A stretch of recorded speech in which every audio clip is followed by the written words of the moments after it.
سبین سکندر کا گھر یہیں ہے؟ جی یہیں ہے، وہ انگریزی میں بتا کر سوالیہ جانچتی نگاہوں سے اس کا چہرہ دیکھنے لگا۔ اسے لگا باسفورس کے بل ہتھیلیاں پھیلائے کھڑی ہے اور نیلے پانیوں کو چھو کر آتی ہوا اس کے بال پیچھے کو اڑا رہی ہے۔ وہ گہری خواب کے زیر اثر تھی، حسین خواب کے۔ میں ان کی مہمان ہوں، پاکستان سے آئی ہوں، وہ اٹک اٹک کر بول رہی تھی۔ اس کے سامنے اس کی ساری خود اعتمادی ہوا ہو گئی تھی۔ ایک دم خود کو بہت کمزور محسوس کرنے لگی تھی۔ کیسی مہمان؟ اس کا انداز اکھڑا اکھڑا سا تھا، جیسے وہ کسی ضروری کام میں مصروف تھا جس میں حیا نے مخل ہوئی تھی۔ میں حیا ہوں، حیا سلمان۔ اس نے پرامید نگاہوں سے جہاں سکندر کا چہرہ دیکھا کہ ابھی اس کا نام سن کر اس کی پرکشش آنکھوں میں شناسائی کی کوئی رمق۔ کون حیا سلمان؟ اس کے قدموں تلے باسفورس کا پل شک ہوا تھا، وہ بے دم سے نیچے گہرے پانیوں میں جا گری تھی۔ کون ہے حیا سلمان؟ بے آواز دہراتے ہوئے وہ سن سی ہوتی سے تک رہی تھی۔ اس کی پلکیں چپکنا بول گئی تھی۔ اس شخص کے چہرے پر زمانے بھر کی بیزاری اور اجنبیت تھی۔ پہچاننے یا نہ پہچاننے کا تو سوال ہی نہ تھا، جہاں سکندر تو اس سے واقف ہی نہیں تھا۔ کون مدام؟ اس نے قدرے اکتا کر دہرایا۔ حیا نے خفیف سا سر جھٹکا، پھر لب پینچ لیے۔ میں سبین پھپھو سے ملنے آئی ہوں، ان کے بھائی سلمان کی بیٹی ہوں، وہ جانتی ہیں مجھے۔ اوکے، اندر آ جاؤ۔ وہ شانے اچکا کر واپس پلٹ گیا۔ وہ جھجک کر اوپر زینے چڑھی پائیدان کو دیکھ کر کچھ یاد آیا تو فوراً پیر جوتوں سے نکالے اور لکڑی کے فرش پہ قدم رکھا۔ فرش بے حد سرد تھا اور راہداری کے اس پار جہاں اس نے جہان کو جاتے دیکھا تھا، وہاں سے ہتھوڑے کی ٹھک ٹھک پھر سے شروع ہو گئی تھی۔ وہ راہداری عبور کر کے کچن کے دروازے میں آ کھڑی ہوئی۔ امریکہ طرز کا کچن نفاست سے آراستہ تھا۔ عین وسط گول میز کے گرد 4 کرسیوں کا پھول بنا ہوا تھا۔ ایک جانب کاؤنٹر کے ساتھ وہ حیا کی جانب پشت کیے کھڑا، اس کے ہاتھ میں ہتھوڑی تھی جس سے وہ اوپر کیبنٹ کے کھلے دروازے کے جوڑ پر زور زور سے ضربیں لگا رہا تھا۔ وہ چند لمحوں کے شش و پنج کے بعد ڈیٹ بن کر آگے آئی اور قدرے آواز کے ساتھ کرسی گھسیٹ کر بے اختیار چونک کر پلٹا۔ Drawing room? خیر، وہ نگواری سے لب پینچ کر واپس کیبنٹ کی طرف مڑ گیا۔ اس نے ایک ہاتھ سے کیبنٹ کے دروازے کے جوڑ پہ کسی شے کو پکڑ رکھا تھا اور دوسرے ہاتھ سے ہتھوڑی مار رہا تھا۔ حیا سلمان نے زندگی میں کبھی اتنی تذلیل محسوس نہیں کی تھی۔ مام۔ چند لمحے گزرے تو وہ اس طرح اپنے کام کی طرف متوجہ چہرے پر ڈیروں سنجیدگی لیے پکارنے لگا۔ وہ انگلیاں مروڑتی ٹانگ پہ ٹانگ رکھے سر جھکائے بیٹھی تھی۔ دفعتاً چوکھٹ پہ آہٹ ہوئی تو سر اٹھایا۔ راہداری سے برتن ہاتھ میں لیے سبین پھپھو اسی پل کچن میں داخل ہوئی تھی۔ کندھوں تک آتے باب کٹ بار اور کھلے لمبے اسکرٹ کے اوپر سرمئی سویٹر پہنے وہ کچھ بولتی آ رہی تھی۔ اسے بیٹھا دیکھ کر ٹھٹک کر رکی۔ حیا، میرا بچہ تم کب آئی؟ برتن کاؤنٹر پر تقریباً گرا کر وہ والہانہ انداز میں اس کی طرف لپکی۔ وہ جو جہان کے سرد مہر رویے سے پہ بددل سی ہوئی بیٹھی تھی، گڑبڑا کر اٹھی، بہت گرمجوشی سے اسے گلے لگا کر اس کی پیشانی چومی، پھر بے حد محبت اور اپنائیت بھری نم آنکھوں سے مسکرا کر اس کو چہرہ دیکھا۔ فاطمہ نے بتایا تھا کہ تم کچھ روز تک آؤ گی ملنے۔ میں سوچ رہی تھی کہ تم تھکن اتار لو تو میں خود ہی تم سے ملنے آؤں گی۔ کیسی ہو تم؟ کتنی پیاری ہو گئی ہو۔ وہ اب اس کے ساتھ والی کرسی پر بیٹھی محبت سے اس کا ہاتھ تھامے کہہ رہی تھی۔ میں ٹھیک ہوں پھپھو، آپ کیسی ہیں؟ وہ بدوقت مسکرائی، انہیں ان کی طرح انگریزی میں گفتگو کر رہی تھی۔ تم کتنی بڑی ہو گئی ہو۔ آنکھیں تو بالکل سلمان بھائی جیسی ہیں۔ لوگ کہتے ہیں میری آنکھیں میری اماں سے ملتی ہیں پھپھو۔ وہ ہلکا سا جتا گئی تھی۔ مجھے تو تم میرے بھائی کا عکس لگتی ہو۔ اور سب کیسے ہیں؟ وہ ایک ایک کا حال پوچھے گئی۔ وہ سب کی خیریت بتا کر کہنے لگی۔ آپ داور بھائی کی شادی پہ نہیں آئیں؟ داور بھی کتنا بڑا ہو گیا ہے ماشاءاللہ۔ شادی بھی ہو گئی؟ کیسی رہی شادی؟ میں نے ویڈیو دیکھی تھی تمہاری۔ اس نے چونک کر انہیں دیکھا۔ کون سی ویڈیو؟ اس کا سانس رکنے لگا۔ ایک دم ہی کمرے میں بہت گھٹن ہو گئی۔ وہ جو داور کے ولیمہ پر اسٹیج پہ بنائی گئی تھی۔ تم نے ریڈ فراک پہن رکھی تھی، میں نے روہیل کے فیس بک پہ دیکھی تھی۔ روہیل سے کانٹیکٹ ہے آپ کا؟ اس کی رکی سانس ایک خوشگوار حیرت کے ساتھ بحال ہوئی۔ اور آپ فیس بک یوز کرتی ہیں؟ وہ ان دونوں کی جانب پشت کیے کیبنٹ کے دروازے پر اسی طرح ضربیں لگا رہا تھا۔ ہاں، بس روہیل کے البمز دیکھنے کے لیے کرتی ہوں۔ تم استعمال کرتی ہو فیس بک؟ نہیں، پہلے کرتی تھی، اب چھوڑ دیا۔ مجھے یہ سوشل نیٹ ورک پسند نہیں ہے۔ ہر شخص آپ کی زندگی میں جھانک رہا ہوتا ہے، انسان کی کوئی پرائیویسی ہی نہیں رہتی۔ او حیا، تم جہان سے ملی؟ ایک دم خیال آنے پر انہوں نے گردن پھیر کر اپنے بیٹے کو دیکھا جو چہرے پر ڈیروں سختی لیے اپنے کام کی طرف متوجہ تھا۔ جہان، تم حیا سے ملے؟ یہ سلمان بھائی کی بیٹی ہے، روہیل کی بہن اور تمہاری فرسٹ کزن۔ مل چکا ہوں۔ وہ اب جھک کر دروازے سے کیل نکال رہا تھا۔ یہ رشتہ داریاں یا یاد رکھنے کے معاملے میں بہت پورے، ویسے کوشش تو کرتا ہوں اور اسے رشتے یاد بھی رہتے ہیں۔ دراصل پھپھو انسان کو رشتے تب یاد رہتے ہیں جب ان کے ماں باپ اسے رشتے یاد دلائیں۔ پھپھو کا کیا قصور؟ سارا قصور والدین کا ہوتا ہے۔ بچوں کا کیا قصور؟ سارا قصور والدین کا ہوتا ہے۔ اگر والدین ہی کبھی اولاد کو رشتے داروں سے نہ ملائیں تو الزام کس کے سر رکھا جائے؟ سبین پھپھو کا جوش و خروش سے چمکتا چہرہ پھیکا پڑ گیا، مگر وہ اسی طرح تلخی سے کہتی جا رہی تھی۔ جہان اب بھی کام میں مصروف تھا۔ مثلاً اب آپ لوگ ہیں، آپ کئی دہائیوں سے ادھر مقیم ہیں اور شاید آپ کا واپس آنے کا اور اپنی خونی رشتوں سے ملنے کا بھی کوئی ارادہ نہیں۔ یہ انفیئر نہیں؟ پھپھو کا چہرہ سفید پڑ گیا تھا، لٹھے کی مانند سفید اور پھیکا۔ پھر وہ بدک سا ذرا سا مسکرائی اور سر جھٹکا۔ ٹھیک ٹھیک کہہ رہی ہو، بس کبھی آ ہی نہیں سکے۔ وہ اب مطمئن سی اپنے لہجے پر اسے قطعی افسوس نہیں ہوا تھا۔ یہ ان دونوں کی بے رخی تھی جس کے باعث ان کا اس سے تعلق ایک سوالیہ نشان بن کے رہ گیا تھا۔ وہ زمین اور آسمان کے درمیان مطلق تھی۔ کسی کی منقوہہ ہو کر بھی خاندان کے لڑکے اس سے امید لگانے لگے تھے۔ اس کی کڑوی دوائی کا ذرا سا ذائقہ یہ ذمہ دار بھی تو چکھیں، جنہیں اپنے بیٹے کو یہ بتانا تک یاد نہیں رہا کہ وہ اس کے کزن ہے اور بس۔ دفعتاً اس کی نگاہ فریج کے اوپر رکھے فوٹو فریم پر پڑی۔ اس میں ایک خوش شکل درمیانی عمر کے صاحب مسکرا رہے تھے۔ سر پہ آرمی کی کیپ اور کندھوں پہ سجے تمغے اور پھول ستارے۔ یہ پھوپھا ہیں؟ وہ گردن اٹھا کر حیرت سے تصویر کو دیکھنے لگی۔ سبین پھوپھو نے اس کی نگاہوں کے تعاقب میں دیکھا اور دھیرے سے سر ہلایا۔ انسان کو رشتے تب یاد رہتے ہیں جب ان کے ماں باپ اس کو رشتے یاد دلائیں۔ وہ پلٹے بنا خاصا جتا کر بولا تو حیا چونکی۔ وہ تو اسے اتنا لاتعلق سمجھ رہی تھی، اس کا خیال تھا جہان نے اس کی تلخ باتوں پر دھیان نہیں دیا، مگر نہیں، وہ بظاہر نظر انداز کیے سب سن رہا تھا۔ وہ ذرا محتاط ہو کر سیدھی ہوئی۔ میرا مطلب تھا پھوپھا آرمی میں تھے؟ پاکستان آرمی میں؟ نہیں۔ جہان ہتھوڑی سلپ پر رکھے آگے بڑھا اور فریج پر رکھا فریم گرا دیا۔ تصویر والی طرف فریج کی چھت پر سجدہ ریز ہو گئی۔ حیا تم نے کھانا نہیں کھایا نا؟ میں بس لگا رہی ہوں۔ پھوپھو اب سنبھل کر دوبارہ سے حشاش بشاش ہو گئی تھی۔ حیات جواب دیے بغیر تہیہ سے فریج کے اوپر اوندے منہ گرے فریم کو دیکھی گئی۔ اس کے ایک سوال کے جواب میں جس بدمزاجی سے جہان نے فریم گرایا تھا وہ ابھی تک اس پر کنگ تھی۔ ممی آپ کا کیبنٹ ریڈی ہے۔ وہ اب کیبنٹ کا دروازہ کھول کر بند کر کے چیک کر رہا تھا۔ تھینک یو جہان، اور باتھ روم کا نل بھی۔ پھوپھو نے گول میز پر پلاؤ کا بڑا سا پیالہ رکھتے ہوئے اسے یاد دلایا۔ ہے پھر وہیں بدمزہ پلاؤ۔ وہ خفیف سے سر جھٹک کر رہ گئی۔ رہنے دیں پھوپھو، میں کوئی اگر مگر نہیں، میں تمہارے لیے کچھ خاص نہیں بنا سکی، سو مجھے انکار کر کے اب شرمندہ نہ کرنا۔ جہان اب دروازے سے ڈبہ نکال کر اندر رکھی چیزیں الٹ پلٹ کر رہا تھا۔ دفعتاً ڈور بیل بجی۔ جہان نے رک کر راہداری کی سمت دیکھا، پھر ڈبہ وہیں چھوڑا اور باہر نکل گیا۔ شروع کرو حیا، پھوپھو نے مسکراتی آنکھوں سے دیکھتے ہوئے ایک پلیٹ تھمائی۔ اس نے شکریہ کہہ کر چاول اور تھوڑا سا لوبیا کا مسالہ نکالا۔ راہداری کے اس پار جہان کسی مرض سے ترک میں کچھ بول رہا تھا۔ دونوں کی مدھم آوازیں سنائی دے رہی تھی۔ دوسرے ہی چمچے میں وہ پلاؤ سے مزیدار لگنے لگا تھا۔ ڈی جے صحیح کہتی ہے، اس کو کھانا صرف سفر کی متلی کے باعث بدمزہ لگا تھا۔ پھوپھو آپ کے ہاتھ میں بہت ذائقہ ہے۔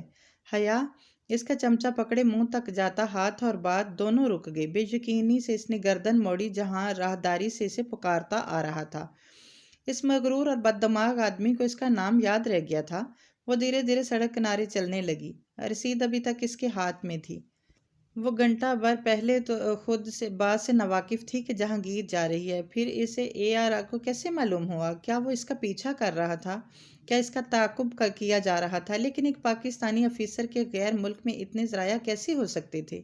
صرف اسے تنگ کرنے کے لیے اتنی لمبی چوڑی منصوبہ بندی کون کرے گا؟ وہ کالونی کے سرے پر نصب بینچ پر بیٹھ گئی۔ اس کی نگاہیں برف سے ڈھکی گھاس پہ جمی تھی۔ اسے حالے کے آنے تک یہیں بیٹھنا تھا۔ اس نے اگلے دن ہی ڈروم آفیسر حقان سے بات کر کے اپنا کمرہ بدلوا لیا تھا۔ اب وہ ڈی جے کے کمرے میں منتقل ہو چکی تھی۔ کمرے میں تیسری لڑکی ایک چینی نژاد لنگلنگ تھی۔ اس کا پورا نام اتنا لمبا اور پیچیدہ تھا کہ یورپ کے لیے اپنا نام چیری رکھ لیا تھا۔ وہ ایکسچینج اسٹوڈنٹ تھی اور PhD کر رہی تھی۔ چوتھی لڑکی ایک اسرائیلی یہودی ٹالی تھی، وقتاً ٹاہلی کے درخت کی طرح لمبی چوڑی اور گنگریالے بالوں والی۔ وہ بھی ایکسچینج اسٹوڈنٹ تھی۔ اور اس کے ساتھ والے کمرے کے فلسطینی ایکسچینج اسٹوڈنٹ، وہ ہینڈسم لڑکے جس کا ذکر ڈی جے نے پہلے روز کیا تھا، اسے گاڑی چھنتی تھی۔ وہ فلسطینی لڑکے اور اسرائیلی لڑکی ہر جگہ ساتھ ساتھ نظر آتے تھے، کیمپس کی سیڑھیاں ہوں یا ہاسٹل کامن روم، وہ چاروں ساتھ ہی ہوتے تھے۔ ان کے پاسپورٹ چیک کرواؤ، یا تو یہ ٹاہلی اسرائیلی نہیں یا وہ فلسطینی نہیں۔ اتنا اتحاد اور دوستی، توبہ ہے۔ ڈی جے جب بھی ان کو ساتھ دیکھ کر آتی یوں ہی کڑتی رہتی۔ حیا نے ابھی تک ان کو نہیں دیکھا تھا اور نہ ہی اسے شوق تھا۔ تمام ممالک کے ایکسچینج اسٹوڈنٹ پیر تک پہنچ گئے تھے۔ وہاں کسی کو کسی ایکسچینج اسٹوڈنٹ کا نام معلوم نہیں ہوتا تھا، بس یہ فلسطینی ہے، یہ چائنیز ہے، یہ نارنجن ہے، یہ ڈچ ہے اور یہ دونوں پاکستانی ہیں۔ السلام علیکم۔ اگر آپ لکھنے کی صلاحیت اور آپ کا اپنا لکھا ہوا دنیا تک پہنچانا چاہتے ہیں تو www.kitbangit.com online website کو پلیٹ فارم فراہم کر رہی ہے۔ اگر آپ ہماری ویب سائٹ پر اپنا ناول، افسانہ، کالم، آرٹیکل، شاعری پوسٹ کروانا چاہتے ہیں تو ابھی ای میل کریں۔ ہماری فیس بک پیج اور ای میل کے ذریعے رابطہ کر سکتے ہیں۔ ان کو 1 سے 4 مضامین لینے کا اختیار تھا۔ ڈی جے نے 2 لیے جبکہ حیا نے 4 لیے۔ چوتھے ماہ کے اختتام پہ امتحان دینے کی پابندی تھی اور یہ 5 ماہ ترکی میں گزارنے کی پابندی تھی، چاہے ہاسٹل میں رہو چاہے نہ رہو، چاہے ساری رات باہر گزارو، کوئی پوچھنے والا نہ تھا۔ خوب مزے تھے۔ سبانجی میں کلاس کے اندر لڑکیوں کے اسکارف پہ پابندی تھی۔ تو یہ حالے نور کیا کرتی ہوگی؟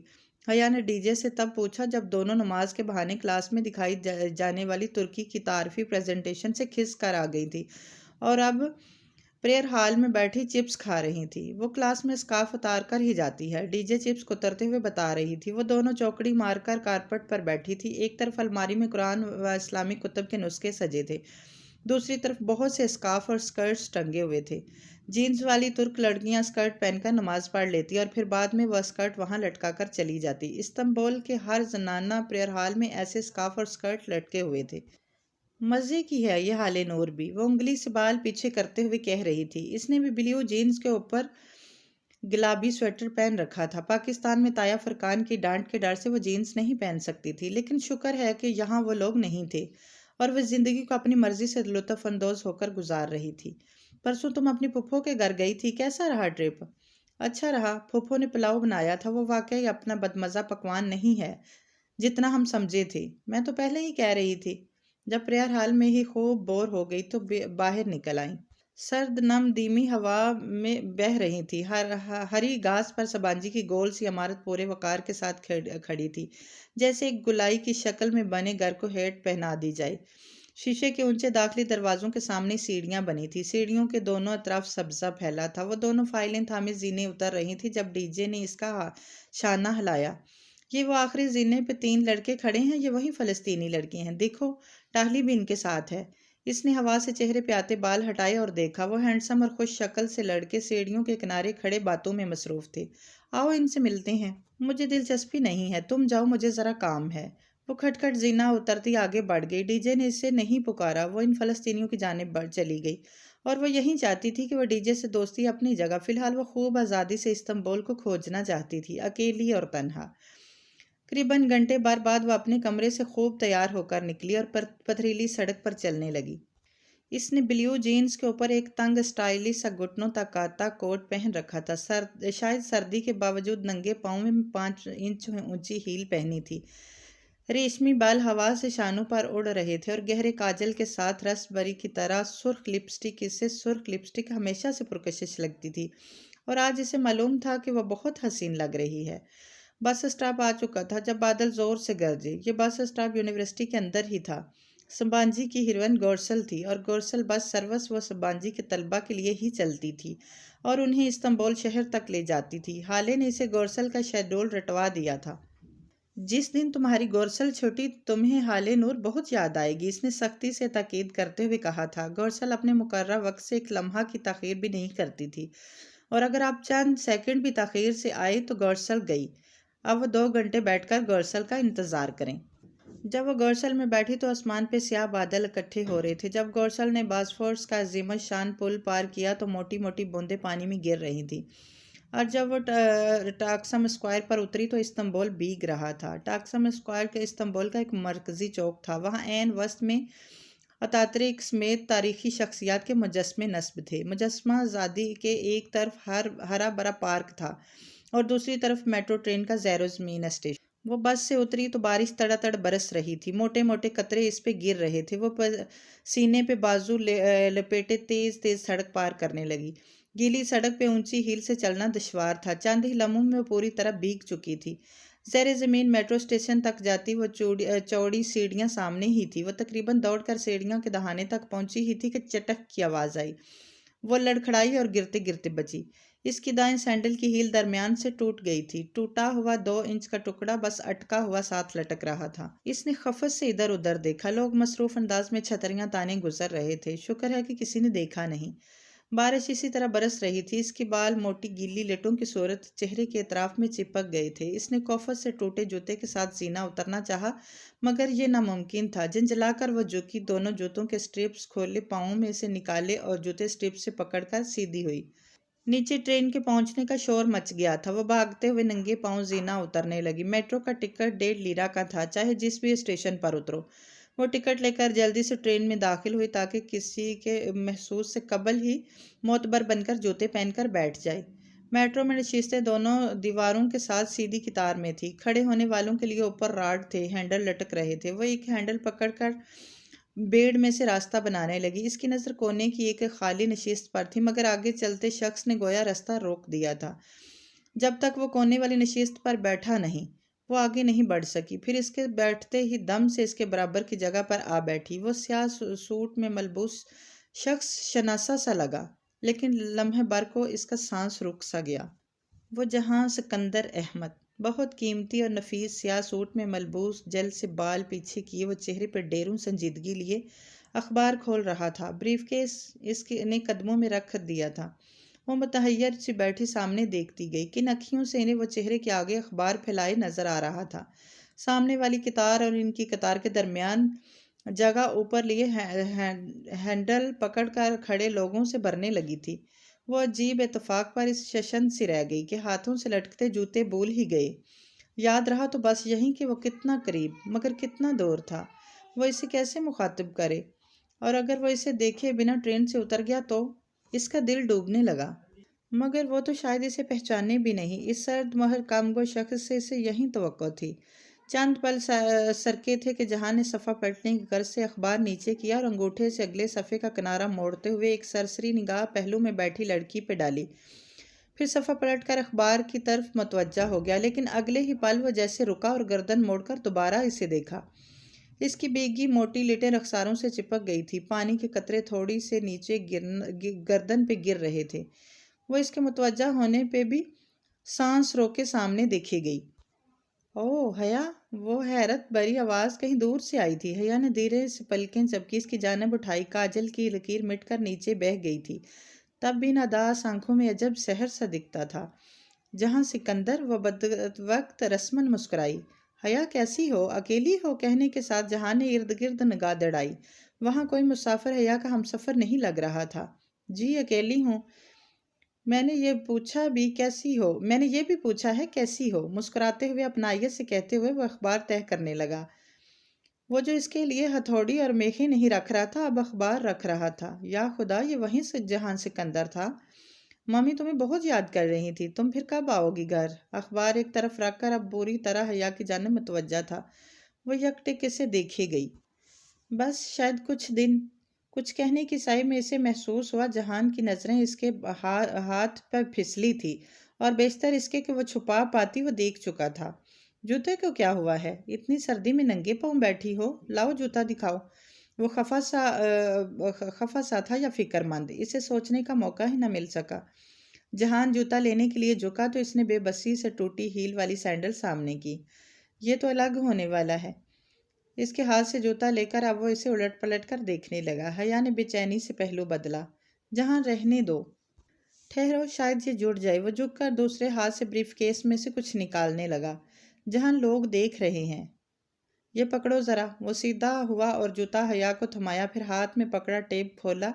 کافی لمبا سا اسٹرپ کھول کر دانت سے کاٹا۔ حیا نے جوتا سامنے کیا۔ اس نے احتیاط سے ہیل کے نیچے لٹکتے حصے کو اوپر کے ساتھ جوڑا اور اس کے گرد چکروں کی صورت میں ٹیپ لگاتا گیا۔ اب پہنو۔ مرہم شدہ سینڈل کو اس نے جھک کر حیا کے قدموں میں رکھا۔ حیا نے اس میں پاؤں ڈالا اور اسٹرپ بند کرنے جھکی ہی تھی کہ زور پڑنے سے چٹخ ہوئی اور ہیل کا ٹوٹا حصہ سرے سے ہی الگ ہو گیا۔ اوہ، وہ متاسف ہوا۔ کوئی بات نہیں، حیا کو شرمندگی نے آن گھیرا تھا۔ یہ وہ سرد مہر اور تلخ جہان نہیں تھا، بلکہ کوئی اپنا اپنا سا شخص تھا۔ وہ جواب دینے کی بجائے جھک گیا تھا۔ حیا نے گردن ترچھی کر کے دیکھا، وہ اپنے بوٹ کا تسمہ کھول رہا تھا، اس سے پہلے کہ حیا اسے روک پاتی، جہاں اپنے بوٹ اتار چکا تھا۔ پہن لو، باہر ٹھنڈ ہے، سردی لگ جائے گی۔ اب وہ جرابیں اتار کر اپنے بریف کیس میں رکھ رہا تھا۔ اس کا انداز عام سا تھا، جیسے وہ روز ہی میٹرو میں کسی نہ کسی کو اپنے جوتے دے دیتا ہو۔ نہیں، رہنے دو، میں ابھی مارکیٹ سے نیا لے لوں گی۔ پہن لو حیا۔ مگر تم کیا کرو گے؟ تم آفس جا رہے ہو نا؟ جہاں نے ذرا سا مسکرا کر اس بات میں سر ہلایا۔ آفس کے کام سے سسلی جا رہا ہوں۔ پھر میں تمہیں جوتے کیسے واپس کروں گی؟ پتہ نہیں کب تمہارے گھر آؤں، اور تم ابھی اکیلی کہیں نہیں جا رہی۔ اگلا اسٹیشن سسلی ہے، ادھر ہم ساتھ مال سے جوتا خریدیں گے، پھر میں اپنے بوٹ واپس لے لوں گا۔ مگر تمہارے آفس کا کام؟ میں ننگے پاؤں جا کر کیا کروں گا؟ وہ دھیرے سے مسکرایا۔ وہ پہلی بار حیا کے لیے مسکرایا تھا۔ وہ یک ٹک کاجل کی مٹتی سیاہی والی آنکھوں سے اسے دیکھے گئی۔ اس کے چہرے سے چپکی موٹی گیلی لٹیں اب سوکھنے لگی تھی، اور تھوڑی سے گرتی پانی کے قطرے اب خشک ہو چکے تھے۔ جوتے پہن لو، لوگ اب بھی دیکھ رہے ہیں۔ وہ چونکی، پھر خفیف سا سر جھٹکا اور دوہری ہو کر بوٹ پہننے لگی۔ وہ جب بھی سمجھتی کہ جہان لاتعلقی سے بیٹھا اس کی بات نہیں سن رہا، وہ اس کو وہیں فکرہ لوٹا دیا کرتا تھا۔ وہ سیدھی ہوئی تو جہان اخبار کھول چکا تھا۔ عجیب دھوپ چھاؤں جیسا شخص تھا۔ سسلی کے سٹاپ پہ میٹرو سے اترتے وقت حیا نے دیکھا جہان بہت آرام سے اس کے آگے ننگے پاؤں چل رہا تھا۔ اس کے انداز میں کوئی خفت، کوئی جھجک نہ تھی۔ وہ دونوں خاموشی سے سیڑھیاں چڑھنے لگے۔ چند زینے بعد ہی سیڑھیوں کے اہتمام پر سڑک اور کھلا آسمان دکھائی دینے لگا۔ وہ جہاں کے دائیں طرف تھی۔ آخری سیڑھی چڑھتے ہوئے اس نے دیکھا زمین پہ ایک کیل نکلی پڑی تھی۔ اس سے بیشتر کہ وہ مطلع کر پاتی، جہان کا پاؤں اس کیل کے نوکدار حصے پہ آیا۔ جب اس نے دوبارہ پاؤں اٹھایا تو اس کی ایڑی سے خون کی ننھی سی بوند نکل گئی تھی۔ اس نے بے اختیار جہان کے چہرے کو دیکھا۔ وہ پرسکون سے سیدھ میں دیکھتا ہوا تیز تیز چل رہا تھا۔ جہان، وہ تمہارا پاؤں، تمہیں زخم آیا ہے؟ وہ اس کے ساتھ چلنے کی کوشش میں تیزی سے چلنے لگی تھی۔ خیر ہے، وہ رکا نہیں۔ مگر تمہارا خون نکلا ہے۔ وہ واقعتاً پریشان تھی۔ بچوں والی بات کرتی ہو تم بھی۔ اتنے ذرا سے خون سے میں زخمی تو نہیں ہو گیا؟ بہت ٹف زندگی گزاری ہے میں نے۔ وہ دیکھو جواہر مال۔ اس سے کچھ کہنا بیکار تھا۔ وہ چپ ہو کر اس کے ساتھ مال کے قریب آ رکی۔ وہ ایک بلند و بالا خوبصورت نیلے سرمئی شیشوں سے ڈھکی عمارت تھی۔ اس کے اوپر بہت بڑا سا ستارہ اور اطراف میں چھوٹے ستارے بنے ہوئے تھے۔ بڑے ستارے کے اوپر چیور مال لکھا تھا، اور جہان ترکوں کی زبان میں اس کو جے پڑھتے تھے۔ یہ جواہر مال ہے، یورپ کا سب سے بڑا اور دنیا کا چھٹا بڑا شاپنگ مال، وہ فخر سے بولا تھا۔ جواہر اندر سے بھی اتنا ہی عالی شان تھا۔ سفید ٹائلوں سے چمکتے فرش، اوپر تک نظر آتی 5ویں منزلوں کے برآمدے، اور مال کی ہر طرف وہ درمیان سے کھوکھلا تھا۔ عین وسط میں ایک اونچے کھجور کے درخت ٹاورز کی طرح لگے ہوئے تھے، اور یہ روشنی و کمکموں سے مزین ٹاورز 5ویں منزل کی چھت تک جاتے تھے۔ وہ مسحور سی گردن اٹھائے ہوئے اوپر 5ویں منزل کی بلکونیاں دیکھ رہی تھی، جب انسانوں کا ایک بے فکر ہنستا مسکراتا ہجوم ہر سو بکھرا تھا۔ رنگ، خوشبو، عمارت، چمک، وہ یورپ تھا۔ جوتے خرید کر وہ دونوں اوپر چلے آئے۔ حیا نے جوتوں کا بل بنواتے ہی جلدی سے ادائیگی کر دی تھی تاکہ جہان کو موقع نہ مل سکے۔ وہ اس پر خاصا خفا ہوا، مگر حیا پرسکون تھی۔ وہ حال نور سمیت کسی بھی ترک سے کچھ بھی لینے میں عار نہیں سمجھتی تھی، مگر جہان سکندر کا احسان کبھی نہیں۔ 4تھی منزل کی دکانوں کے آگے بنی بلکونی میں وہ دونوں ساتھ ساتھ چل رہے تھے۔ لوگوں کے رش میں رستہ بناتی حیا کو جہان کی رفتار سے ملنے کے لیے تقریباً بھاگنا پڑ رہا تھا، پھر بھی وہ پیچھے رہ جاتی اور آگے نکل جاتا۔ وہ اس کا ساتھ دینے کی کوشش میں اب تھکنے لگی تھی۔ شاید یہی ان کی زندگی کی کہانی تھی۔ جہان نے ایک شیشے کا دروازہ کھولا اور ایک طرف ہٹ کر راستہ دیا۔ Thank you. وہ سرخ کوٹ کی جیبوں میں ہاتھ ڈالے مسکرائی تھی اور اندر داخل ہوئے۔ وہ بھی اس کے پیچھے آیا۔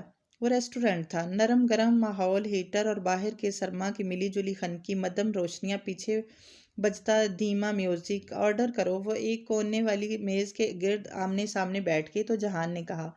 اپنا کوٹ اتار کر اس نے کرسی کی پشت پر رکھ دیا تھا، اور اب وہ کف کھول کر آستین موڑ رہا تھا۔ مگر یہ دعوت کس خوشی میں ہے؟ حیا دونوں کہنیاں میز پر ٹکائے دائیں ہتھیلی تھوڑی تلے ٹکائے دلچسپی سے اسے دیکھ رہی تھی۔ چہرے کے دونوں اطراف میں گرتے بال اب خاصے سوکھ گئے تھے۔ تمہارے اس خوبصورت کوٹ کی خوشی میں، اور یہ دعوت میری طرف سے ہے، اب آرڈر کرو۔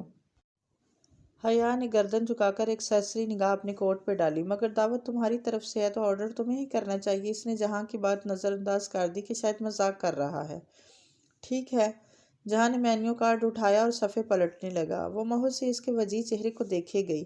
کیا وہ جانتا تھا کہ وہ اس کی بیوی ہے؟ اتنی بڑی بات وہ نہ جانتا ہو، کیا یہ ممکن تھا؟ اس روز تم نے بہت غلط بات کی تھی جہاں، مجھے تم پہ بہت غصہ آیا تھا۔ جب وہ آرڈر کر چکا تھا وہ یوں ہی بند مٹھی تھوڑی تلے ٹکائے سے تکتے ہوئے بولی، میں نے کیا کہا تھا؟ وہ حیران ہوا۔ پتہ نہیں کس نے میرے نام پھول بھیجے اور تم نے کہا کہ یہ میرا ویلنٹائن، میں ایسی لڑکی نہیں ہوں۔ جہاں نہ ہی میں جانتی ہوں کہ وہ پھول کس نے بھیجے تھے۔ اوکے۔ جہاں نے سمجھنے والے انداز میں اس بات میں سر کو جنبش دی، مگر وہ جانتی تھی، اسے یقین نہیں آیا۔ ریسٹورنٹ میں گہما گہمی تھی اور ارد گرد ویٹروں میزوں کے درمیان رستہ بناتے ٹرے اٹھائے تیزی سے پھر رہے تھے۔ پس منظر میں بجتی موسیقی کے سور بدل گئے۔ اب ایک ترک گلوکار دھیمی لے والا گیت گنگنا رہا تھا۔ ویسے تم صبح صبح کہاں جا رہی تھی؟ میں یہاں سسلی آ رہی تھی شاپنگ وغیرہ کرنے۔ ویٹر کافی لے آیا تھا اور اب دونوں کے درمیان جھکا ٹرے دوسرا کپ اٹھا کر میز پر رکھ رہا تھا۔ بہادر لڑکی ہو، اکیلی گھوم پھر لیتی ہو، جہاں نے مسکرا کر کہتے ہوئے اپنی کافی میں شکر ڈالی۔ استنبول میں یہ بہادری مہنگی تو نہیں پڑے گی؟ مطلب؟ کافی کا باپ اڑاتا کپ لبوں سے لگاتے ہوئے جہاں کی آنکھوں میں الجھن بری۔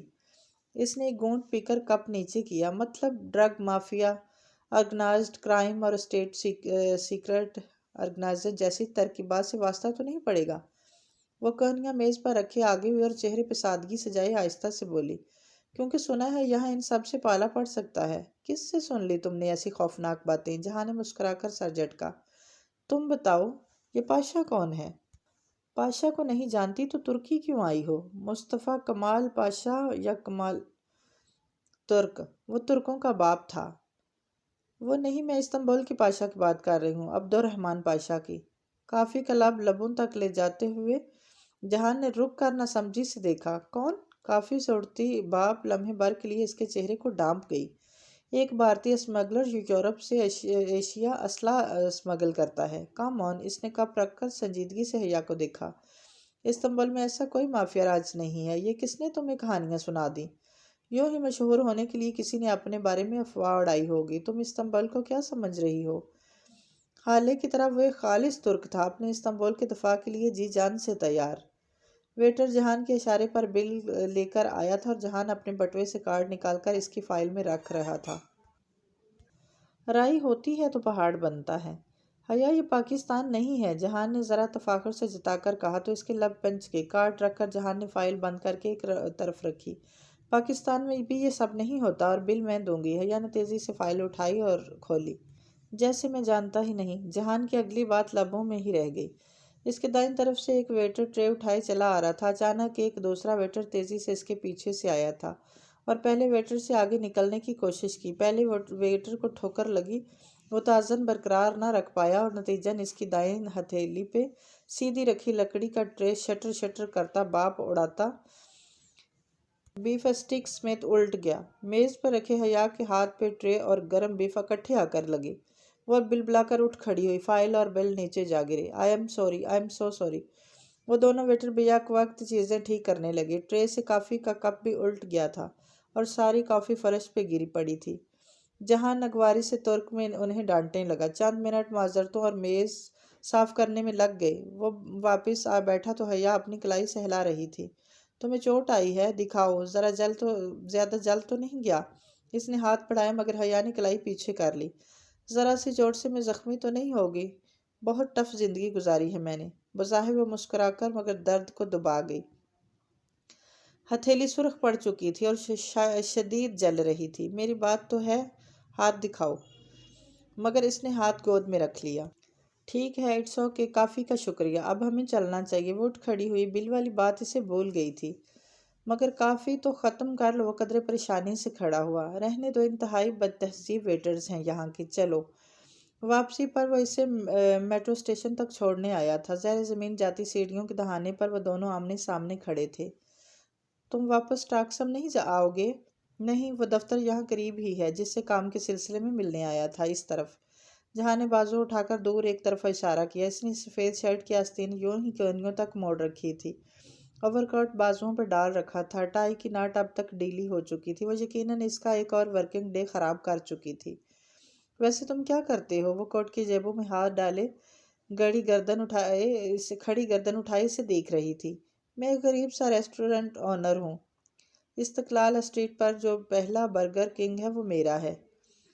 استقلال اسٹریٹ ٹاکسم اسکوائر کے بالکل ساتھ ہے، دیکھی ہے نا تم نے؟ اس نے گردن دائیں سے بائیں اور دائیں ہلائی۔ تم اس ویکینڈ پر گھر کیوں نہیں آ جاتی؟ مامی خوش ہوں گی۔ وہ تم بے ساختہ لفظوں سے پھسلا۔ وہ تو ویکینڈ پر بھی ریسٹورنٹ ہوتا ہوں۔ پھر فائدہ؟ اس نے سوچا۔ کوشش کروں گی۔ وہ مسکرا دی۔ اس نے دائیں ہاتھ جیب سے نکال کر بال پیچھے ہٹائے۔ تمہارا ہاتھ ابھی تک سرخ ہے۔ اگر کسی دوست نے پوچھ لیا تو کیا کہو گی؟ کہہ دوں گی کہ گدلی برف کے ساتھ کیچڑ تھی، گاس پہ وہیں پھسل گئی۔ اس نے لاپرواہی سے شانے اچکائے۔ اب کزن کے ساتھ کافی پینے کا قصہ تو سنانے سے رہی۔ پھسل گئی تو ہتھیلی رگڑی گئی؟ ہاں۔ اور گٹ نے؟ جہان نے مسکرا کر اس کی جینس کی طرف دیکھا۔ مطلب حیا نے ابرو اٹھائے۔ لڑکی کو سٹوری پوری بنایا کرو۔ اگر تم ہتھیلیوں کے بل کیچڑ میں گرو تو اصولاً تمہارے گھٹنوں پہ بھی رگڑ آنی چاہیے۔ پھر وہ چند قدم چل کر گھاس کے کتے کی طرف گیا، جھک کر 3 انگلیوں سے مٹی اٹھائی اور واپس آ کر اس کے سامنے کی۔ اسے اپنی جینس پر لگا لو ورنہ تمہاری فرینڈز یقین نہیں کریں گی۔ اتنا بھی کوئی شکی مزاج نہیں ہوتا جہان سکندر۔ اس نے ہنس کر اپنے پوروں پر ذرا سی گیلی مٹی لی اور جھک کر گھٹنوں کے اوپر جینس پر مل دی، پھر ہاتھ جھاڑتے ہوئے سیدھی ہوئی۔ میں کوشش کروں گا کہ ہفتے کی صبح سارا کام ختم کر کے گھر آ جاؤں۔ تم ہفتے کی شام ضرور آنا۔ پہلی بار اسے احساس ہوا تھا کہ وہ کام کو سنجیدہ طبیعت کا لیے دیے رہنے والا شخص ضرور ہے، مغرور بھی ہے اور جلدی گلتا ملتا بھی نہیں، مگر اندر سے بہت خیال رکھنے والا بھی ہے۔ وہ باریک بین بھی، جو معمولی باتیں وہ نظر انداز کر دیتی تھی، وہ جہاں سکندر کی زیرک نگاہوں سے چھپی نہیں رہتی تھی۔ وہ جب ہاسٹل واپس آئی تو ڈی جے اور ہالے ایک رسالہ کھولے کسی طویل بحث میں مگن تھی۔ ڈی جے کی نگاہ سب سے پہلے اس کے سرخ ہاتھ پر پڑی۔ ایک جگہ گدلی برف کے ساتھ کیچڑ تھی، وہیں پھسل گئی۔ ڈی جے نے بے اختیار اس کے گھٹنوں پر لگے کیچڑ کو دیکھا، پھر اس بات میں سر ہلایا۔ ہاں، لگ رہا ہے۔ حیا بات بدلنے کی غرض سے بولی۔ ہالے یہ بلکونی کی بتی کون جلاتا ہے؟ جیسے اس کے نیچے جاؤ تو وہ جل اٹھتی ہے۔ ہالے جو غور سے اس کے کوٹ کو دیکھ رہی تھی، اس کے سوال پر نگاہیں اٹھا کر اسے دیکھا۔ ان میں آٹومیٹک سینسر لگے ہیں، وہ اپنی رو میں کسی انسان کی موجودگی یا پھر تیز ہوا، آندھی وغیرہ میں خود بخود جل اٹھتی ہے۔ اور دروازہ بہت دیر سے بند ہوا، خود بخود۔ ان دروازوں کے کیچز سلو ہیں، یہ چوکھٹ پہ دیر سے آ کر لگتے ہیں تاکہ ہر وقت کی ٹھا سے طلبہ کی پڑھائی ڈسٹرب نہ ہو۔ ہاں، ڈی جے نے سمجھ کر سر ہلایا۔ ہمارے ہاں بھی ہاسٹلز میں ایسی لائٹس اور دروازے نہیں ہوتے۔ حیا نے ڈی جے کی بات تیزی سے کاٹی۔ اور پارک ٹاور ایشیا کا دوسرا بڑا مال نہیں ہے، ہمیں غلط فہمی ہوئی تھی۔ وہ جواہر دیکھ کر آئی تھی اور اسے اس بڑک پر خفت ہوئی تھی۔ حیا، ڈی جے نے احتجاجاً گورا۔ ہالے ابھی تک حیا کا کوٹ دیکھ رہی تھی۔ حیا الماری کی طرف چلی گئی تو ہالے گہری سانس لے کر بولی، پھر حیا تمہیں کسی ہینڈسم لڑکے نے کافی پلائی؟ وہ جو ٹوٹی جوتی والا شاپر الماری میں رکھ رہی تھی بری طرح چونک کر پلٹی۔ نہیں، کیوں؟ وہ تیزی سے بولی۔ کافی، چائے، لنچ؟ کچھ بھی نہیں۔ نہیں، مگر کیوں؟ تم عقل مند جو سرخ کوٹ پہن کر گئی تھی شہر کی سیر پہ استنبول میں، اگر اتنا زیادہ سرخ رنگ پہن کر اور ہیوی میک اپ کر کے باہر نکلا جائے تو اس کا ایک ہی مطلب ہوتا ہے کہ… حالے نے مسکراہٹ دبائی کہ are you looking for a date یا پھر ون نائٹ اسٹینڈ؟ یہاں تو لوگ ویلنٹائن ڈے پر بھی اتنا سرخ پہن کر نہیں نکلتے۔ چل حیا بی بی، تو آزادی سیلیبریٹ کر لے۔ اچھا، پتہ نہیں۔ وہ دانستہ کی طرف سے موڑ کر الماری میں چیزیں الٹ پلٹ کرنے لگی۔ یہ دعوت کس خوشی میں ہے؟ تمہارے اس خوبصورت کوٹ کی خوشی میں۔ مارے تحقیق کے اس کے کانوں سے دھواں نکلنے لگا۔ وہ جہاں کی مسکراہٹیں، وہ شائستگی اور ریسٹورنٹ لے جانا، وہ سب کسی اپنائیت کے جذبے کے تحت نہیں تھا، بلکہ وہ اسے کوئی بکاؤ مال کی طرح سمجھ رہا تھا، خود کو پلیٹ میں رکھ کر پیش کرنے والی لڑکی، کوئی پیشہ ور۔ اس کے دل پہ بہت سے آنسو گر رہے تھے، جہاں سکندر ہمیشہ اسے بے عزت کر دیا کرتا تھا۔ ہیں؟ سچی؟ آہستہ آہستہ وہ جہاں سکندر کے استنبول میں ایڈجسٹ ہوتی جا رہی تھی۔ ڈی جے کی نیند اور نسیان البتہ اسے عاجز کر دیتے تھے۔ ڈی جے کو ذرا کہیں ٹیب مل جاتی، وہ آنکھیں بند کر کے سونے کے لیے تیار ہو جاتی، اور پھر اس کا بھلکڑ پن یا جب بھی کچھ فوٹو کاپی کروانے جاتی، اسے وہاں لاوارث پڑے کسی رجسٹر، کسی نوٹ کے جتھے، کسی کتاب پر ہمیشہ شناسائی کا گمان گزرتا۔ وہ اسے اٹھا کر دیکھتی تو بڑبڑا ڈی جے لکھا ہوتا۔ وہ ہر چیز واپس لا کر ڈی جے کے سر پر مارا کرتی تھی، اور ڈی جے یہ ادھر کیسے پہنچ گیا کہہ کر ہنسنے لگ جاتی۔ سبانجی میں اس کا ایک مخصوص آئی ڈی کارڈ بنا تھا، اور یہ تصویر کھنچوانے کی شرط اور گردن کھلی رکھنا تھی۔ وہ موبائل کی پیڈ کارڈ کی طرح تھا۔ گورسل کا ٹکٹ، فوٹو کا پیر کی رقم اور دوپہر کے کھانے کا بل اس کا کارڈ پہ ادا ہوتا تھا۔ اس میں موبائل ایزی لوڈ کی طرح بیلنس ڈلوایا جاتا تھا۔ انہیں ان 5 ماہ میں ہر مہینے 1000 یورو کا اسکالرشپ ملنا تھا، مگر چند تکنیکی مسائل کے باعث کسی بھی اسکالرشپ ایکسچینج اسٹوڈنٹ کی فروری کے 1000 یورو نہیں آئے تھے۔ امید تھے کہ مارچ میں اکٹھے 2000 مل جائیں گے، اور پھر آگے ہر مہینے باقاعدگی سے ملا کریں گے۔ تب تک پاکستان سے آئی رقم سے گزارا کرنا تھا۔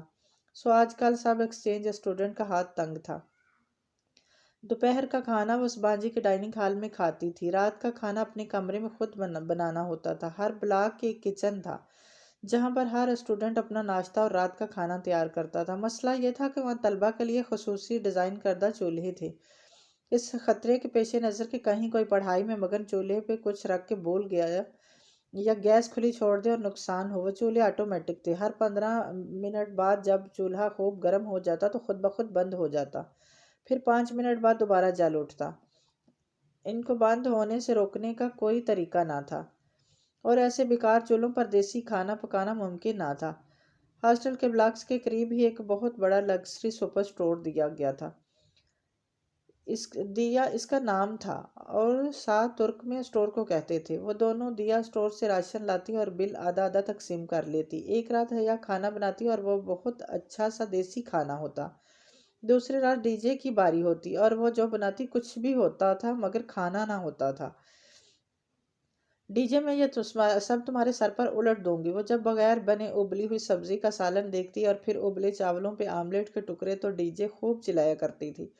اور پھر ترکی کے مسالے، وہ اتنے پھیکے ہوتے کہ 4 چمچے بھر کے سرخ مرچ ڈالتے تو بھی ذائقہ آتا۔ کھانا اس کے بھی پھیکے ہوتے مگر ڈی جے سے بہتر تھے۔ البتہ اپنے کمرے میں روز جب صبح ہوتی تو ڈی جے بینک کی سیڑھیاں پھلانگ کر اترتی اور اس طرح نہار منہ کھڑکی میں کھڑی ہو جاتی، پھر پٹ کھول کر باہر چہرہ نکال کر زور سے آواز لگاتی، گڈ مارننگ ڈی جے، اور جواب میں دور کسی بلاک سے ایک لڑکا زور سے پکارتا۔ ڈی جے غالباً وہ ڈی جے کے الفاظ ٹھیک نہیں سمجھ پاتا تھا۔ ڈی جے روز صبح یہی عمل دہراتی تھی۔ اس کے ٹی بے کہنے کے بعد وہ پکارتی، ذلیل، اور وہ لڑکا جواباً چلاتا، دادی۔ اس کے بعد حیا کمبل سے منہ نکال کر کشن اٹھاتی اور ڈی جے کو زور سے دے مارتی۔ یوں اس کی اور اس اندیکھے لڑکے کی گفتگو اہتمام پذیر ہوتی۔